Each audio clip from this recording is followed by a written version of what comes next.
চিরসুখ চিরশান্তি এটাই পৃথিবীতে হয় না। চিরসুখ এবং চিরশান্তির জায়গা হচ্ছে জান্নাত।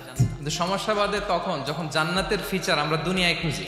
প্রায় 4.5 বছর পর বাংলাদেশে ফিরেছেন ইসলামী বক্তা, ধর্মপ্রচারক ও লেখক মিজানুর রহমান আজহারী। নিজের ভেরিফাইড ফেসবুক পেজে বুধবার এই তথ্য জানিয়েছেন জনপ্রিয় এই ইসলামী বক্তা।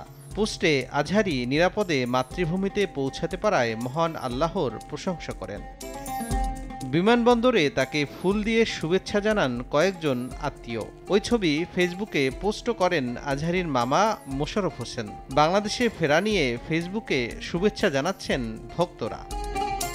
মিজানুর রহমান আজহারী 2020 সাল থেকে মালয়েশিয়ায় অবস্থান করছেন। গত আগস্টের গণঅভ্যুত্থানের পর দেশে ফেরার ঘোষণা দেন তিনি। তাজা রক্তের বিনিময়ে যারা আন্দোলনকে সফল করেছেন সেই শহীদদের শ্রদ্ধাভরে স্মরণ করে তাদের রুহের মাগফিরাত কামনা করেন তিনি।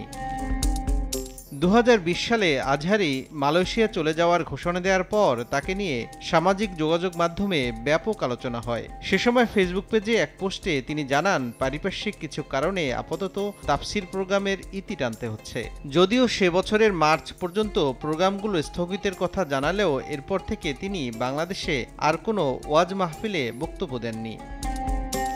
গবেষণার কাজে মালয়েশিয়া গেছেন বলে জানালেও তার হঠাৎ চলে যাওয়া নিয়ে সামাজিক মাধ্যমে ব্যাপক আলোচনা শুরু হয়েছিল। তুমুল জনপ্রিয়তার পরও কেন দেশ ছাড়তে বাধ্য হয়েছিলেন এই ইসলামী আলোচক, এমন প্রশ্ন ঘুরছে নেটিজেনদের টাইমলাইনে। অপরদিকে ব্যাপক জনপ্রিয়তা ও লোক সমাগমের কারণে বিভিন্ন জায়গায় তাকে ওয়াজ মাহফিল করতে বাধা দেয়া হয়েছিল বলেও অভিযোগ ওঠে। তখন সরকারের ধর্ম প্রতিমন্ত্রী আজহারীকে জামায়াত সংশ্লিষ্ট বলে অভিযোগও তোলেন, জানিয়ে তখন ব্যাপক হইচই হয়েছিল।